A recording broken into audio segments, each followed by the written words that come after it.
Amém. Obrigado, queridos. Boa noite, igreja. Graça e paz, amém? Aleluia. Graça e paz sejam multiplicadas na sua vida, amém? Aleluia. Boa noite a todos que estão em casa, nos acompanhando também pela internet. Obrigado pela companhia, Deus os abençoe, amém? Que a palavra de Deus também alcance você essa noite, em nome de Jesus. Glória a Deus. Aleluia. Deus é bom, né? Deus é sempre bom, amém? Deus é bom, né? O diabo não presta e Jesus está voltando, amém? Glória a Deus. Vamos abrir a Bíblia lá no livro de Romanos, capítulo 5. Romanos 5, verso de 1 a 8. Vamos ver aquilo que o Senhor tem para falar conosco essa noite, amém? Aleluia, glória a Deus. Romanos 5, do verso 1 até o verso 8.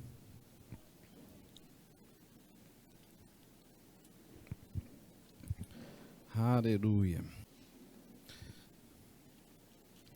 Vamos lá. Sendo, pois, justificados pela fé, temos paz com Deus por nosso Senhor Jesus Cristo, amém? Pelo qual também temos entrada pela fé a esta graça na qual estamos firmes e nos gloriamos na esperança da glória de Deus. Diga esperança.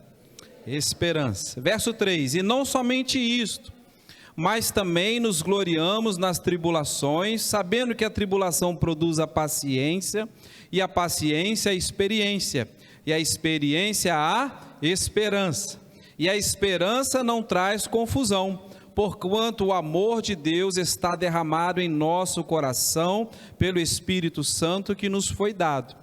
Porque Cristo, estando nós ainda fracos, morreu a seu tempo pelos ímpios, porque apenas alguém morrerá por um justo, pois poderá ser que pelo bom alguém ouse morrer. Mas Deus prova o seu amor para conosco, em que Cristo morreu por nós, sendo nós ainda pecadores. Aleluia. Amém. A verdade, querido, é que todos nós, antes de conhecermos a Cristo, todos nós andávamos por aí, largados, perdidos, né? Sem muita esperança daquilo que vinha pela frente, sem rumo, né? Cegos pelo diabo, fora da vontade de Deus. Essa era a nossa realidade, né? Nós estávamos de fato, só havia um caminho para nós, que era o caminho do inferno. Só existia esse caminho. E todos nós estávamos nesse caminho, onde era um inferno o destino final. Essa era a nossa realidade. Nós éramos, né, conforme a Bíblia diz, inimigos de Deus. Paulo diz que Cristo morreu por nós, sendo nós ainda pecadores, amantes do mundo. Tiago vai dizer isso lá no capítulo 4, né? Adúlteros e adúlteras, né? Não sabeis vós que a amizade do mundo, né, ela é inimizade contra Deus? Qualquer um que quiser, né, se fazer amigo do mundo se torna inimigo de Deus. Essa era a nossa realidade. Andávamos, né, com o mundo, com as coisas do mundo, inimigos de Deus. Mas esse era o nosso retrato, não é mais, amém? Esse era o passado, aleluia. Um dia alguém chegou para nós e pregou o evangelho. E essa palavra nos atingiu em cheio, né? Atingiu o nosso coração, de forma que nós fomos transformados, amém? Os olhos foram abertos. Nós enxergamos uma outra realidade. Hoje nós não somos mais inimigos de Deus, né? Podemos andar em paz. Paulo diz, olha, hoje vocês podem andar em paz com Ele, né? Nós fomos até mesmo recebidos na família de Deus, é isso que a Bíblia diz. Aleluia. De inimigos somos chamados filhos de Deus, amém? Eu e você somos filhos do melhor pai que existe, Deus, aleluia, pela fé, justificados em Cristo Jesus, né? Paulo diz que pela fé nós podemos ter paz com Deus, né? No verso 1, através de Jesus Cristo. Olha que bênção. Deus não é mais nosso inimigo. Deus, pelo contrário, é nosso pai, nosso amigo.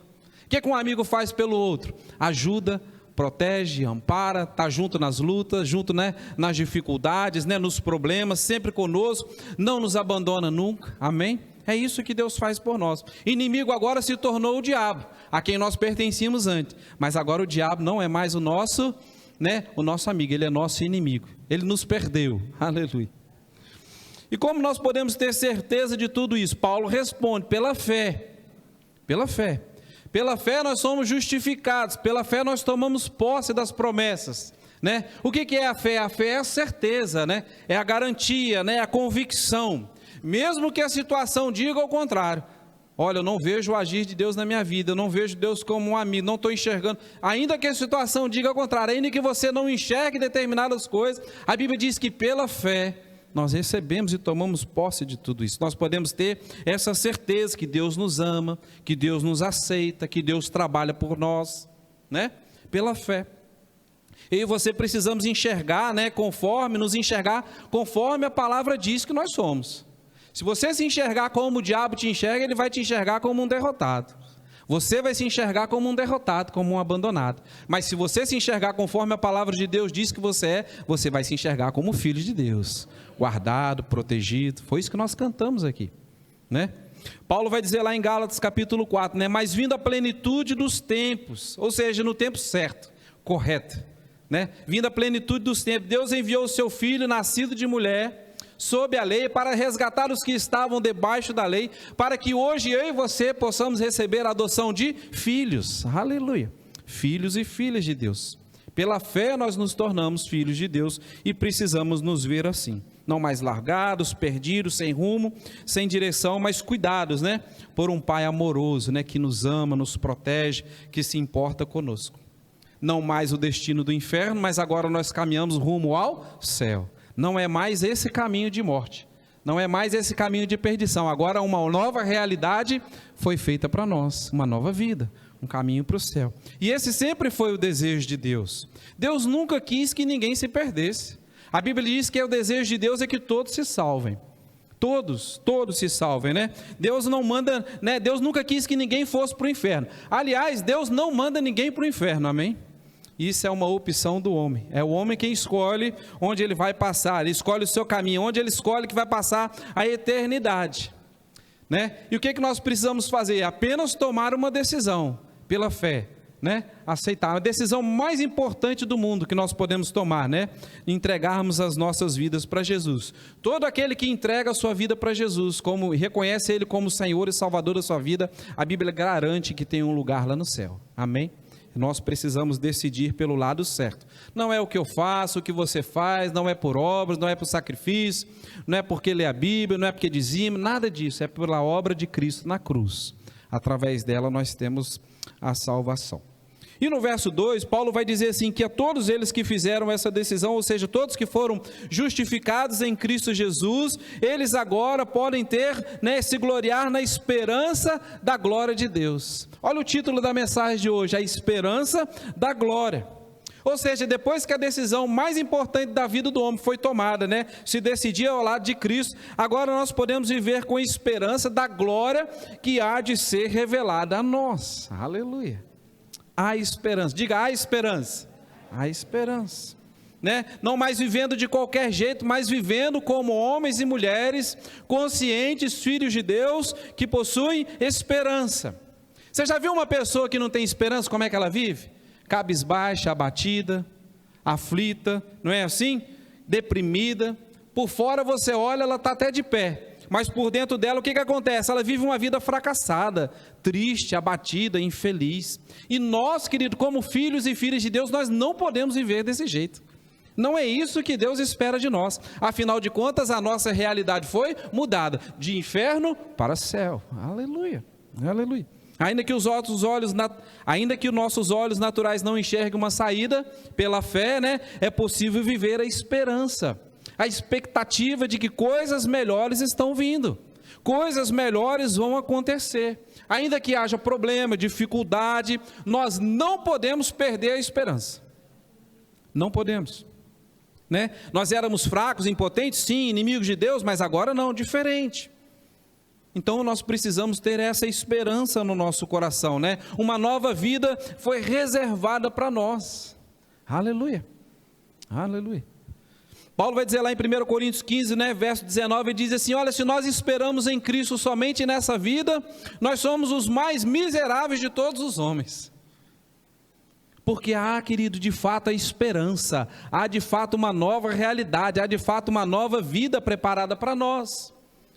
Aleluia. As lutas, os desafios, os problemas, eles não podem roubar a alegria e a esperança do crente, do filho de Deus. Eu sei que nós estamos vivendo dias difíceis, né? Uma pandemia como nós nunca vimos antes, isso nunca, né, foi realidade para nós. Muitos, inclusive, têm nos deixado. Nós sofremos? Sofremos, choramos, ficamos abatidos, mas nós precisamos lembrar que isso não é o fim. Aleluia, não é o fim, né? Ainda há esperança. Todos aqueles que nós conhecemos que partiram no Senhor, o que vai acontecer? Um dia nós vamos nos encontrar com Ele no céu, aleluia, e nós vamos desfrutar de uma nova vida que está reservada para nós. É por isso que nós podemos nos alegrar. Nós podemos ter esperança, né, ainda hoje, né, de que veremos novamente, né, aqueles que se partiram. A sepultura não foi o fim do caminho. Aleluia. Jesus chega a dizer isso lá em João 5, 28, e diz assim: não vos maravilheis disso, porque vem a hora em que todos os que estão nos sepulcros ouvirão a sua voz. Aleluia. E aqueles, né, que fizeram o bem sairão para a ressurreição da vida, e aqueles que fizeram o mal, né, para a ressurreição da condenação. Querido, todos aqueles que um dia partiram no Senhor, que nós tanto amamos, que nós tanto sentimos, né, a falta deles, querido, todos eles, querido, que partiram no Senhor, um dia vão encontrar comigo e com você, e nós vamos participar de uma grande festa no céu. Aleluia. Esse corpo físico, né, que nós temos, né, tão frágil, né, tão facilmente, né, que se desfaz, um dia ele será substituído por um corpo incorruptível. Um corpo diferente. Filipenses 3:20 diz assim: mas a nossa cidade está nos céus. A sua cidade não é Vila Velha, a sua cidade é o céu, amém? A nossa cidade está nos céus, de onde também esperamos o Salvador, o Senhor Jesus Cristo, que transformará o nosso corpo abatido, para ser conforme o seu corpo glorioso, né? Segundo o seu eficaz poder de sujeitar também a si todas as coisas. Aleluia. Nós sofreremos uma transformação. Né? Não haverá mais doença, morte, enfermidade, pandemia, problema, abatimento, né? A Bíblia diz que o nosso corpo será como o corpo dele, glorificado. Então, querido, lembre-se sempre, há esperança, há uma saída, e nós precisamos nos alegrar com isso. Isso tem que renovar, né? Aumentar a nossa fé. Nós não podemos nos entregar, deixar tudo de lado, parar no meio do caminho, porque uma ou outra coisa anda acontecendo. Deixa eu dizer algo para você, e eu não quero trazer medo ao seu coração, pelo contrário, eu quero trazer esperança para você. Dias piores ainda virão, dias difíceis ainda virão, dias de escassez, de perseguição, dias de sofrimento, mas lembre-se sempre, querido, esperança. A esperança para nós não é o fim, nós precisamos substituir o medo pela esperança, sabendo que há algo melhor reservado para nós. Nunca mais, né? Mais do que nunca, né? Chegou o tempo de nós confiarmos mais em Deus. Paulo tinha uma consciência, né, diferenciada. Ele diz assim, Romanos 8:8, porque para mim eu tenho certo que as aflições desse tempo presente não são para se comparar com a glória que há de ser revelada a nós. Aleluia, aleluia. A esperança, querido, temos um futuro garantido pelo Senhor. Uma promessa que vai se cumprir verdadeiramente. É garantia, né? Não deixe que o mundo roube a sua alegria, roube a sua esperança em Deus. Se tem alguma coisa que você precisa se apegar, é nas promessas daquele que não falha, nas promessas de Deus. Eu vou preparar um lugar, e quando tiver tudo pronto, eu volto para buscar vocês. Aleluia, aleluia.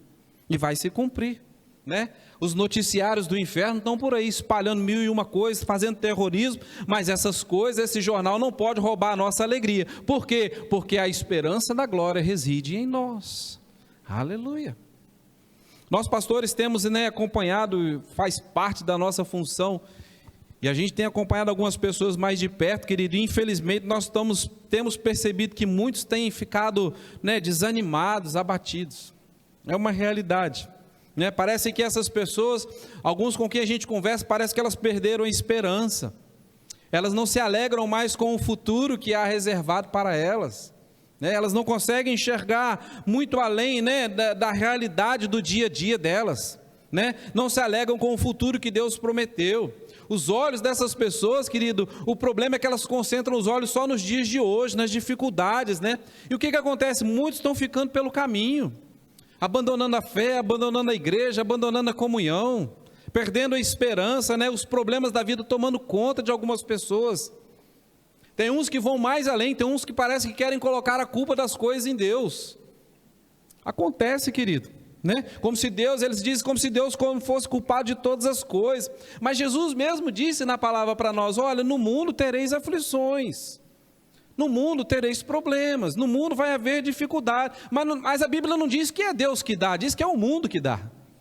É o mundo que traz problema, não é Deus, querido. Deus é a solução do nosso problema. Circunstância ruim acontecendo na minha vida e na sua, não significa que isso é a vontade de Deus. Se circunstância ruim fosse vontade de Deus, querido, quanto que Paulo sofreu, apanhou, foi preso, açoitado e isso e aquilo, e ele nunca perdeu a esperança. Circunstância ruim significa apenas que nós estamos vivos, querido. Nós estamos, está no mundo, está vivo, tereis aflições. O único jeito de parar de ter aflição é morrendo. Se alguém quiser morrer logo, vai parar de ter aflição. Muitas dessas pessoas, queridos, estão usando problemas e dificuldades para abandonar Deus. Já que elas falam assim, já que Deus não me livra disso, me livra daquilo, também eu não quero saber de Deus. Muitas querem justificar, né, o seu desânimo, né, como se o problema não fosse eles, como se o problema fosse Deus. Então eles querem justificar, né, o andar deles desanimado. Mas deixa eu falar algo para você, querido, eu preciso ser sincero com você, desânimo é pecado. Porque a Bíblia diz que nós temos que andar alegres, com esperança, né? A alegria ela é fruto do Espírito Santo em nós, amém? E quando nós andamos contrário àquilo que a palavra diz, querido, nós estamos andando em pecado. A Bíblia, né? Deus não espera que andemos tristes, abatidos, Deus espera que nós andemos alegres, felizes. Pastor, mas tem muito problema. Tem, mas tem esperança para nós. Aleluia. Difícil é quem está no mundo, vivendo uma outra realidade, sem esperança de nada, perdido, cego pelo diabo, né? Eu sei que muitas circunstâncias podem momentaneamente, né, roubar a nossa alegria, o nosso ânimo. Eu sei, querido, eu sei que muitas vezes nós vamos nos abater por causa de uma ou outra coisa que acontece, mas nós não podemos, o crente não pode fazer do desânimo o seu estilo de vida. Aí não, aí é contrário à palavra. E deixa eu falar algo para você, deixa eu te perguntar algo. Quem anda contrário à palavra, a chance de dar certo é qual? É zero. Não tem jeito. É por isso que a Bíblia diz, né? Paulo vai dizer em Efésios 6,10: no demais, irmãos, fortalecei-vos no Senhor e na força do seu poder. Quem tem que se fortalecer? Nós ou Deus? Nós. Aonde? No Senhor. Nós temos que buscar forças nele. Nós temos que buscar ao Senhor, né? Eu já disse isso aqui, não é Deus que nos fortalece, somos nós que nos fortalecemos nele. É o que Paulo diz.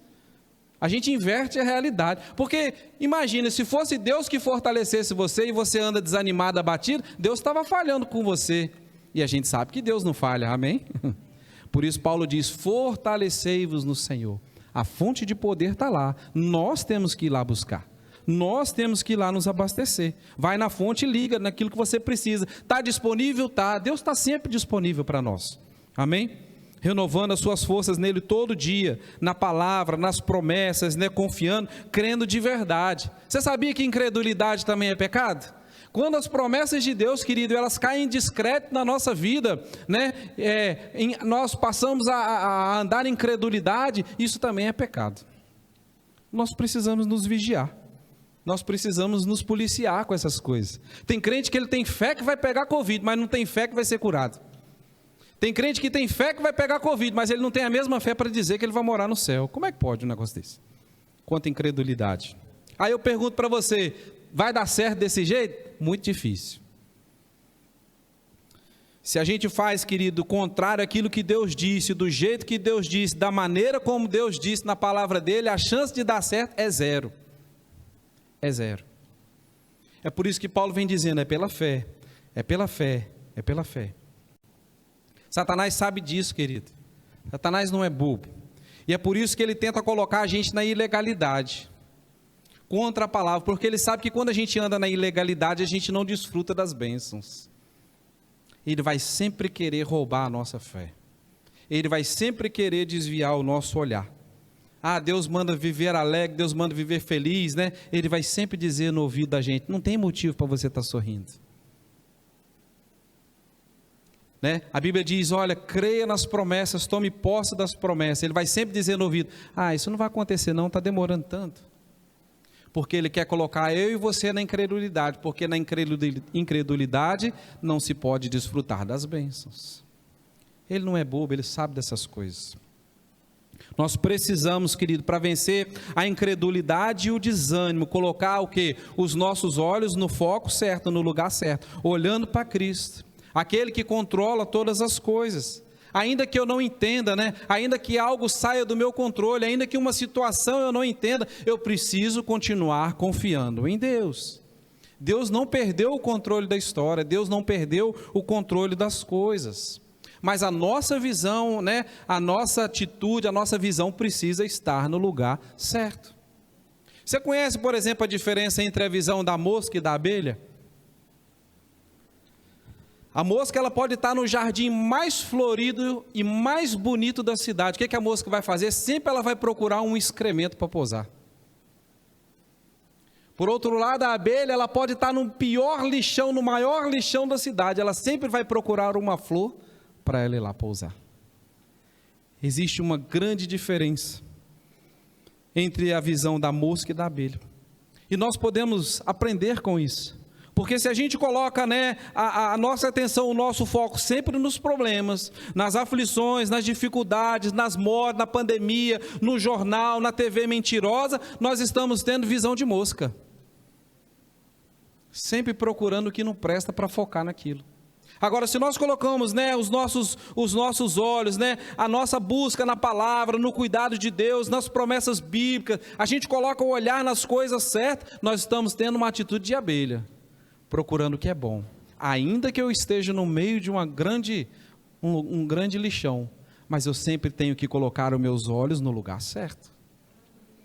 Os dois mundos estão aí, as duas realidades estão aí. Aí eu pergunto, onde eu ando focado? Onde você anda focado? Onde anda a nossa atenção? Nós procuramos o doce aroma das promessas bíblicas, né? Ou o mau cheiro que o mundo tem para oferecer? Nós estamos tendo visão de mosca ou visão de abelha? A palavra de Deus, ela é realmente esperança para nós? Nós nos alegramos quando nós lemos que há esperança para nós, que nós precisamos viver com essa esperança no coração. Isso é algo de verdade ou é algo que já caiu em descrédito para nós?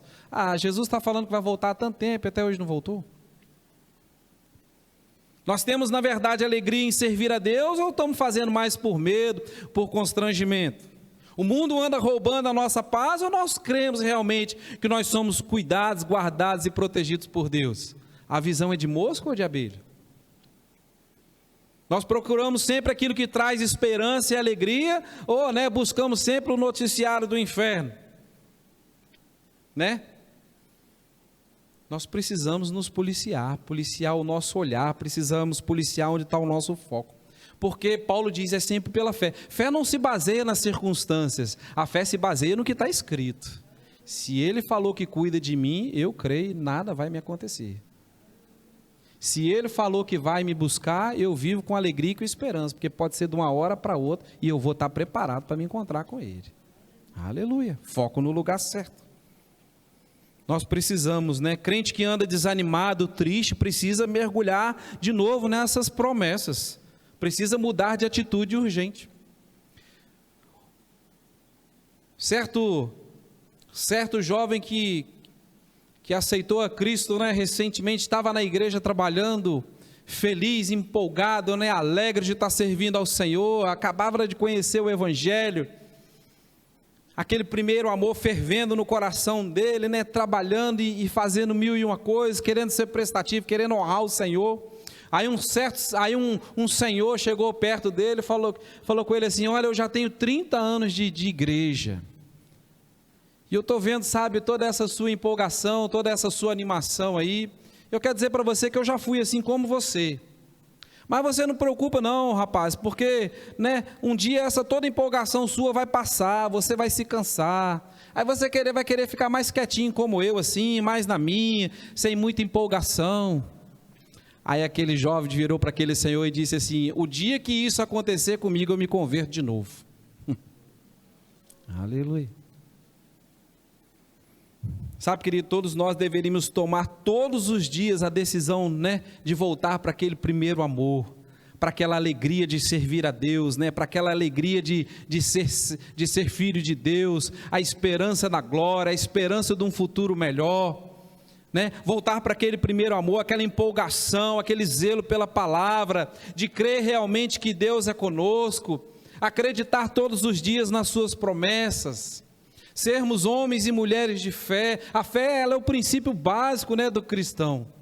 E tem tanta gente, querido, cambaleando na fé, abandonando a fé, né, diminuindo na fé, perdendo a empolgação na fé, porque está colocando o foco no lugar errado. Eu não posso deixar acontecer isso comigo, querido, e nem você deixar acontecer isso com você também. Nós precisamos todos os dias tomar a decisão, né, de amarmos mais e mais ao Senhor.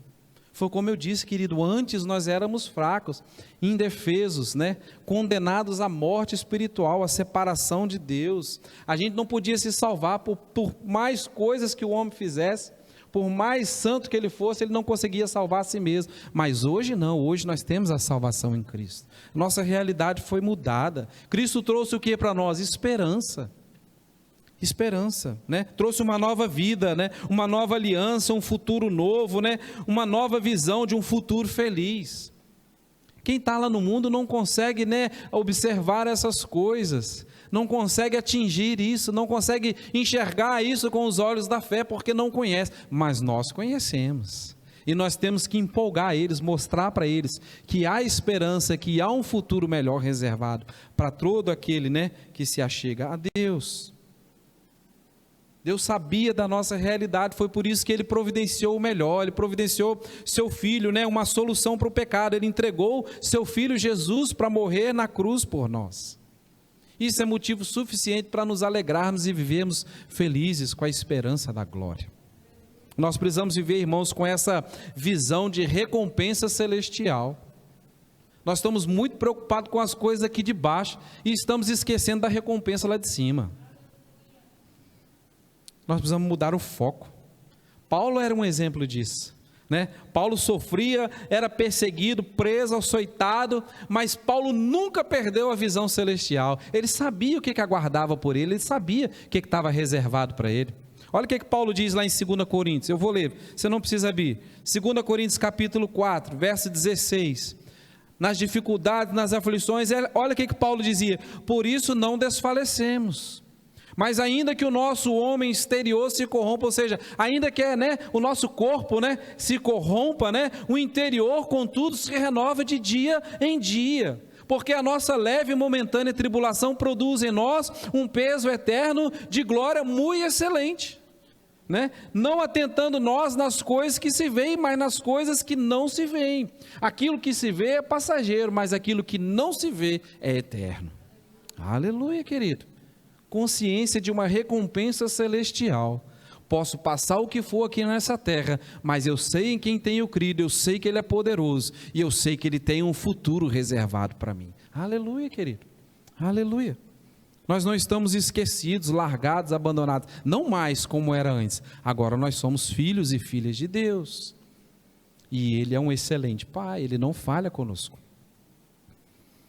A nossa maior esperança, né, ainda que a gente enfrente dor, enfermidade, dificuldade, problema, é saber que a nossa vida não acaba aqui. Tem algo muito maior e muito melhor esperando por nós. Portanto, querido, o recado de Deus para nós hoje é: vamos olhar para o céu, olhar para as coisas do alto e vamos alegrar, querido, porque a nossa eternidade já está garantida. Aleluia. Ninguém vai roubar isso de nós. Aleluia. Eu quero encerrar, querido, com uma frase de Billy Graham. Billy Graham era fantástico, né? Billy Graham disse certa vez assim: eu li a última página da Bíblia, vai dar tudo certo. Oh, aleluia, aleluia, glória a Deus. A esperança da glória, querido, essa sim, né, tem que reinar no nosso coração, e todo dia nós precisamos renovar as nossas esperanças em Deus. Amém? Aleluia, glória a Deus. Amém, amém. Espero que você tenha sido abençoado com essa palavra, né? Como eu fui também. Amém? Aleluia. Fica de pé, vamos orar, vamos agradecer ao Senhor pela palavra dele. Pai, muito obrigado, ó Deus, por mais esse banquete, ó Deus, que o Senhor preparou para nós essa noite, ó Pai. Obrigado porque o Senhor mudou a nossa realidade. Hoje não estamos mais perdidos, sem rumos, mas nós caminhamos, em direção ao céu, à casa do nosso Pai, onde haverá um dia um grande encontro, de toda a família de Deus ali, ó Pai. Muito obrigado, ó Deus. Obrigado por cada um aqui nessa noite. Obrigado por aqueles que nos acompanharam online, que a Tua palavra também os alcance, o Seu amor, que eles também sejam ricamente abençoados, ó Pai. Obrigado por tudo que o Senhor tem feito, nos leve em paz, guardados e protegidos pelo Senhor de volta às nossas casas. Tudo isso eu lhe peço e agradeço no nome de Jesus. Amém. Amém. Vá em paz, querido. Deus te abençoe.